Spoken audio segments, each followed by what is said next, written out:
She had to work, it's okay. She had a modified square dance dress. As you can see the striping on here, you need to keep an eye out for simple patterns when you're looking for a Lolita dress in the making. Because it's just floral stripes and it's all consistent colors, it makes it a lot easier if you want to modify it yourself.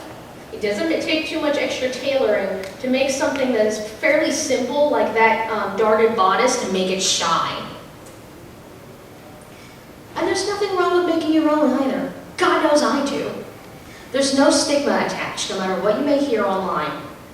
But you get what you pay for in terms of fabric. Some thrift stores will make fabric donations and allow purchasing at a deep discount. I'm missing my petticoat today, but all of this was $8. This is wool. I got it from a thrift store. Bless their hearts. Also, online tutorials are a lifesaver. You will find how to gather, how to pleat, how to insert zippers, how to attach lace, all kinds of stuff. Just make sure to do your research and have YouTube ready. Typically, decent weight cotton starts at $10 per yard, and a good quality eyelet lace starts at $2 a yard in the big brand stores. Think Joann's. Keep that in mind when you're experimenting and you want to play with something. Now, I have some placards with the various lace types that you can use, and my lovely models will be passing them out for you to feel, because that is one of the most important things when you are making your own, is how does the lace feel? What on our right, is good lace, and it will be very soft to the touch. It's going to drape well, it's going to gather easily, it's going to feel nice on your fingertips. Now just pass it to the next person when you're done poking around at it and rolling it between your fingers. If you aren't sure if lace is nice, just feel it. Generally, cotton lace is going to feel very soft on your fingers, it's going to feel smooth, it's going to be par excellence. There's Venice lace, there's cotton clooney, there's embroidered net, there's chantilly, which if you want to put that on your Lolita dress, you have a very nice taste. It's usually reserved for wedding dresses, but hey, who am I to judge? Eyelet, that's my specialty, and chemical lace, which is basically a form of polyester lace that's been embroidered on a net and then sunk into a bath to make it pop. Don't use this stuff. This is called Rochelle lace, and it's made of plastic. And you can tell on the placards that are being passed around how itchy it feels and how unpleasant it feels. You don't want that scratching up against your legs or catching on your tights. It feels gross, and you can't iron it, you can't throw it into the washing machine. Generally just try and stay away from it while you're getting used to it. And by used to it, I mean making Lolita for yourself. Now be warned, not all sellers are created equal, and not all sellers are going to be fair. Just like any other selling platform, some people are aiming to rip you off and make a profit off the desperate or naive. Price gouging is the act of inflating costs to make a quick, high profit off of an item in high demand. New popular releases are infamous because of this, because of extremely limited demand. You would not believe the chaos that Daydream Carnival created when it was first released. People were going in and buying 5 or 6 sets in person and then selling them for $700 a piece, secondhand. It was ridiculous. Misty Sky had a similar issue, and as such, AP actually made a rule concerning buying multiple sets because of people doing that crap. How do I avoid price gouging? I know this is going to be hard, I understand, but you have to wait. Seriously, just wait. Wait! And waiting for the price to drop and the craze to settle down means you have a much better chance of getting a good price for it, or at least a more fair one. Avoid sellers with limited feedback and much higher than average pricing. Think 400 to 500 plus. If it's a really, really coveted item, like Iron Gate from Moi Mi Moida, you might actually expect to pay over $1,000 for it. I know that makes it flinch. I would never do it personally, but if you're looking to collect, sometimes they earn your price tag and it's not price gouging. You do research on what is and what isn't. Don't stretch yourself to buy it though. Keep yourself to a budget and stick to it. Because if you make a decision on the fly, it may end up hurting you financially, and it's better to eat than to look pretty. Just saying. And lastly, negotiate. Most of those sellers, they're humans too, and they may have just made a mistake when they're pricing stuff. Sometimes people who are hawking secondhand Hey Newly do that. Sometimes they're not. It all depends upon the seller, and if they give you a bad attitude, don't buy from them. Don't give them your money. You can always walk away. That's your power. Your money, your power. The knockoff and how to spot it. Now, brands tend to use the same backgrounds and mannequins during pictures, or have a copyright on the photo. You see Victorian Maiden over there has the really creepy disembodied hands on the right. Then Mary Magdalene on the left, they have that sort of floral colored pattern. Baby Starshine Bright, they tend to have the red velvet curtain. And Metamorphose adds a copyright onto all of their photos. Looking at the background of a display picture can sometimes be all you need to spot a knockoff or a replica. Just remember, but you get what you pay for, and in the case of replicas and knockoffs, you rarely get what you see. People selling knockoffs will edit out the backgrounds and display stolen photographs of their own, or edit multiple authentic pictures together. Stolen photographs will have the thief's copyright or home address photoshopped all over it instead. It is almost guaranteed that the final product will not look like that at all. As you can see, you've got the top one. All the background's been just complete white. It doesn't allow the dress itself to stand out. And on the bottom, you have the authentic one.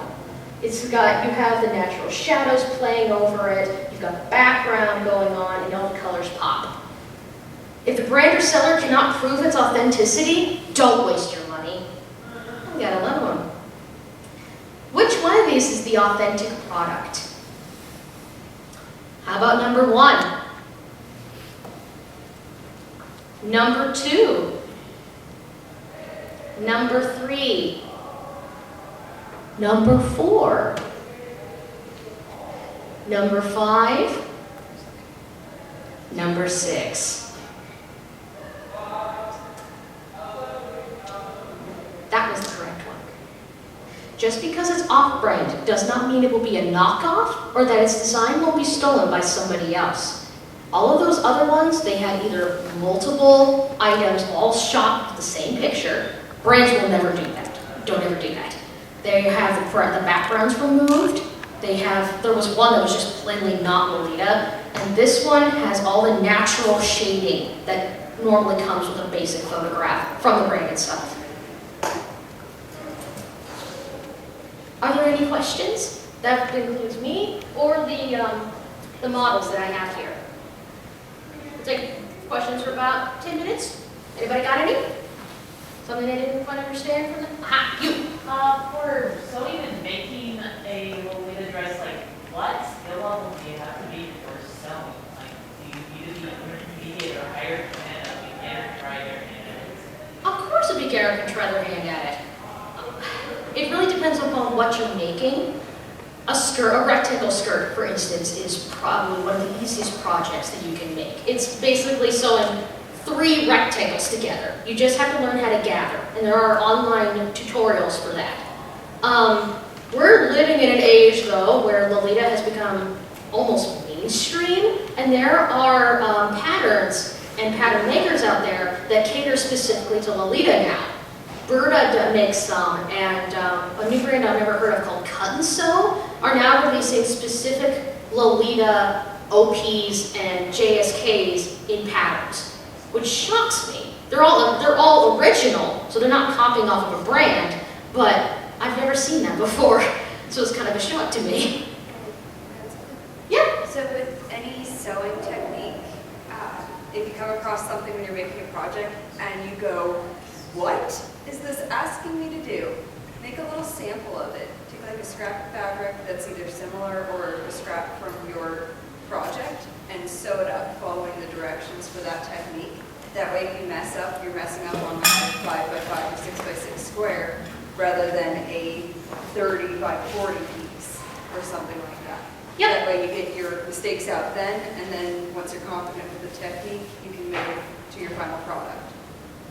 That's genius. It saves a lot of time too. What do you think of replicas, especially of like very famous prints? You mentioned David Carnival before. It's a sticky question, because as I'm also an artist, and having your artwork stolen is one of the worst feelings in the entire world. And the brands need to be given that funding so they can continue and the Lolita fashion can continue, and we can stop feeling like freaks when we walk down the street. But on the other hand, I've also been unbelievably poor, and seeing all of these beautiful dresses online and knowing full well I'm never going to be able to either fit into them or afford them. So I can kind of see both places, I guess. I don't personally wear them because they generally are kind of, the replicas tend to be of really cheap quality, and I'm very picky, but I'm not going to disparage someone who wears them.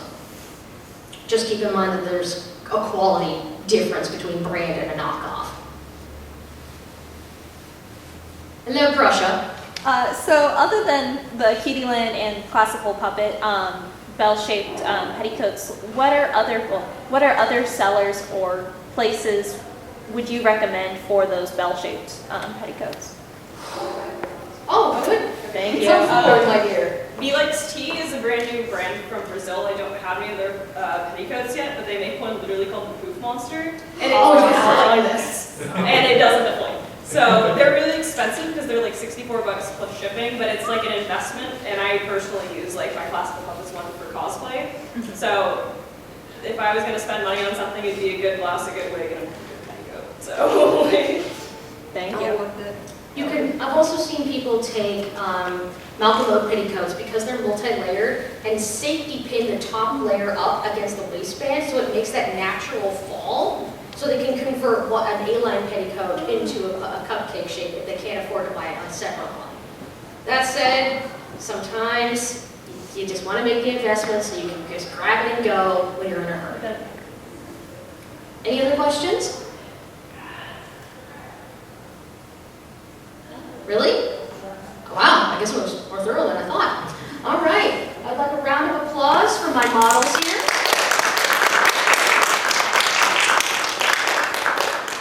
And thank you all for coming. It was a blast, and I hope to see you guys next time.